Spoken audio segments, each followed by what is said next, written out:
găsit, dragi bârlădeni, e trecut de ora 11 și suntem în centrul orașului. După vitrinele din spatele meu, nu pare a fi în centrul orașului locul acesta, dar asta este realitatea. Am ales această zonă pentru că este destul de circulată de bârlădenii care se duc spre piață sau care vin de la cumpărături. Am dorit să aflăm astăzi de la ei, de la vocea poporului bârlădean, care sunt prioritățile în viziunea lui, ce vor trebui luate în calcul și rezolvate imediat din momentul în care va fi investit noul primar al orașului. Este duminică și exact peste o săptămână bârlădenii vor merge la vot. Vor merge la vot și să sperăm că vor fi într-un număr cât mai mare la vot, pentru un vot cât mai democratic, cu putință, pentru că este foarte important, sunt foarte importante aceste alegeri locale, întrucât vom alege persoana în mâinile căreia vom lăsa orașul în următorii ani, până în anul 2024. Care să fie prioritățile în viziunea bârlădenilor vom afla noi în curând. Iată, bună ziua! Bună ziua! Duminică sunt alegeri, duminica viitoare. Da, sper să fiu un bârlad. Bun, spuneți-mi, sunteți bârlădean, da? Care ar fi prioritățile ce vor fi luate în calcul, deci de grad 0, ce vor trebui luate în calcul de primarul care va fi ales duminică? Eu nu prea am stat în bârlad. Am 2 săptămâni de când am venit, deci de 4 ani n-am stat în bârlad. Și bineînțeles, atunci când dau ochii cu bârladul, mereu îl compar cu locurile unde stau eu. De exemplu, eu acum stau la Verona. Ce diferență ar fi? În primul rând m-am lovit de faptul că stăteam în stație și nu știam când vine autobuzul. Un orar pentru stații, hai să spunem că nu coordonat online, să fie aggiornat, actualizat moment după moment, dar măcar un pic să ai habar dacă mai stai un sfert de oră sau mai stai 10 minute sau 5 minute. Pentru că eram chiar aici, lângă stații, și eu gândeam, mă duc să beau o cafea până când vine autobuzul. Nu, am stat așa, în neștiință. Nu știam când vine autobuzul. Și alte probleme? Cred că eu stau în cartier. Cred că ar trebui, dacă nu reușesc să asfalteze, că sunt străzi neasfaltate în podeni, așa, măcar să îndrepti cu utilajele, să îndrepti suprafața respectivă, pentru că s-a denivelat, au trecut mașini, au plouat, s-a tasat loc, să îndrepti și eventual să împrospăteze, să pună pe stradă pietriși de calitate, care odată bătându-se, nu ajungem până la prețul asfaltului, dar se poate circula mai bine cu mașina de acolo. Astea sunt lucrurile care m-au luat de ochi, așa, un pic. În rest, nu știu, bine, am observat și lucruri pozitive care s-au făcut față de când am, de exemplu, curățenia, mi se pare că au pus-o la punct, mătură, lucrează. În schimb, nu în toate locurile din Bârlad. Deci, ca și cum Bârladul s-ar izola numai în străzile principale. Când ai părăsit strada principală, nu mai sunt bănci, nu mai sunt coșuri de gunoi, trece odată pe zi o mașină care face mai mult praf decât mătură.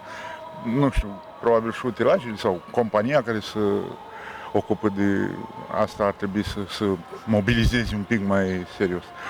În rest, nu știu, deocamdată nu mi-am... nu, vă uitați la fațade. Nu veți merge la... Da, mă uit la fațade de mai mulți ani, de foarte mulți ani. Exact, prima dată când când nici nu coborâsem în mașină, când am intrat în Bârlad și am văzut în cartierul ăla acolo lângă confecții, nu știu, nu mai aduc aminte cum se cheamă, m-am uitat la fațade. Primul lucru care era și dimineața, mă uitam la fațade și fațadele sunt îngrozitoare. Acum, nu știu în ce măsură Consiliul Local ar putea să dezvolte o activitate pentru restructurarea fațadelor, pentru că probabil sunt asociații de proprietari și ei ar trebui. Nu știu, dar oricum un program ar putea fi fațadele, cel puțin cele care sunt la vedere în centrele urbane, în piețele urbane. Păi dacă vreți să se îmbunătățească ceva, mergeți la vot. Da, sper să rămân până pe 27 în Bârlad și bineînțeles că o să merg la vot. Mulțumim. Ok. Da, mergem mai departe. Aceleași vitrine care n-ar trebui să arate într-un centru de oraș, cum este Bârladu. Asta e realitatea, ba dimpotrivă există și un difuzor din care răsună muzică populară, nu știu dacă e prea potrivită pentru zona asta, e și cam tare, dar să mergem să întrebăm bârlădenii care sunt prioritățile în viziunea lor pe care primarul va trebui să le rezolve imediat ce va ajunge pe fotoliul de edil șef. Ia să vedem cu cine ne întâlnim. Bună ziua! Duminică sunt alegerile, veți merge la vot? Nu. Serios vorbesc că nu merg. Bun, care sunt prioritățile, chiar dacă nu veți merge la vot, care sunt prioritățile orașului care ar trebui imediat rezolvate? Șoseaua de centură și repararea străzii Iepureanu. Astea sunt. După părerea mea, altceva nu vă pot spune mai mult. O zi Poate bună vă să răzgândiți. rămână. Nu. Oamenii sunt hotărâți, care nu vor să meargă la vot, se pare că nu vor merge. Bună ziua! Nu vorbiți. Da, deci câteva probleme ați văzut, le-am aflat de la Bârlădeni, șoseaua de centură, fațadele blocurilor, afișarea electronică a unui orar și aici, într-adevăr, e o problemă pentru cei care stau în stațiile de autobuz. Da, lumea cam fuge de camera de luat vederi. Dar, totuși, vom sta de vorbă cu mai mulți bârlădeni să vedem păreri diferite sau poate aceleași păreri. Ne îndreptăm către o familie care stă pe bancă. Bună ziua!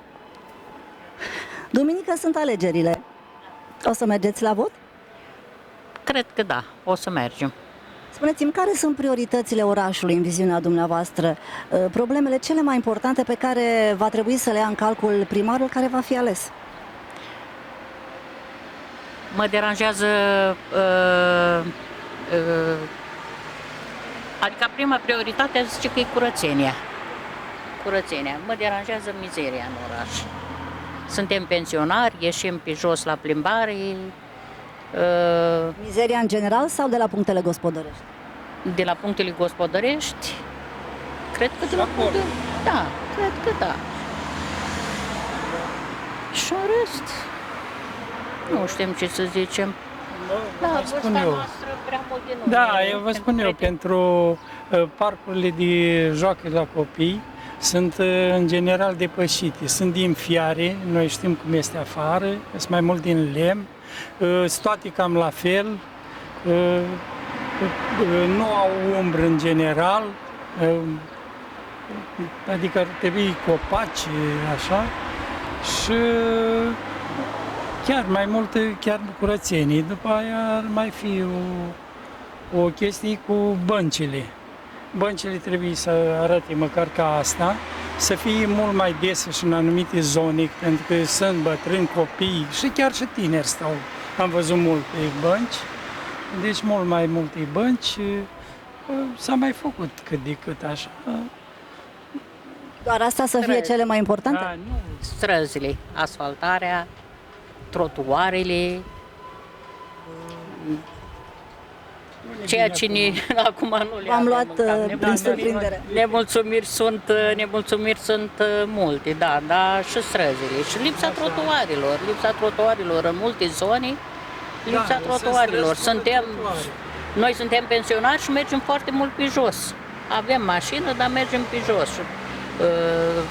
Ne deranjează, da, lipsa trotuarilor, asfaltarea care... Mai sunt încă câini. Câini. Te aud iubitorii de câini. Da, nu trebuie să nu stea pe stradă câine.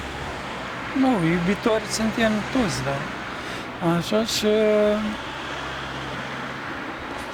mai e la Prodana acolo iar.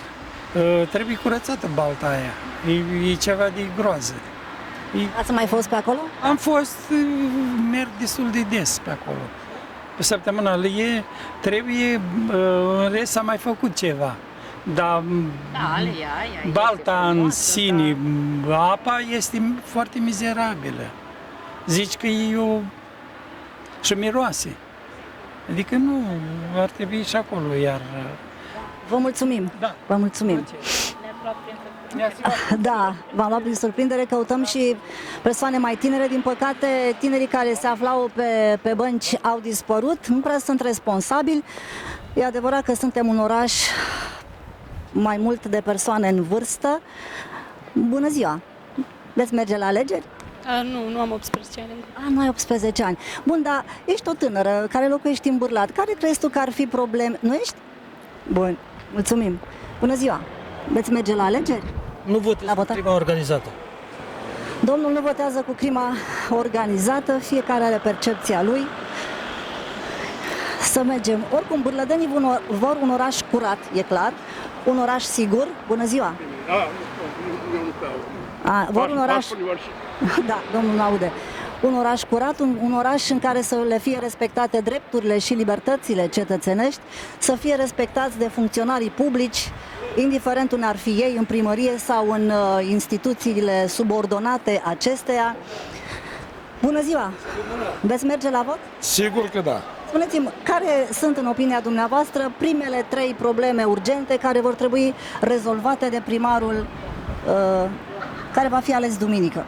Asta nu știu ce să vă spun, nu sunt în temă, dar... Păi nu sunteți în oraș, nu vă uitați în jur? Da, așa nu mă pricep la ce ar trebui să fac.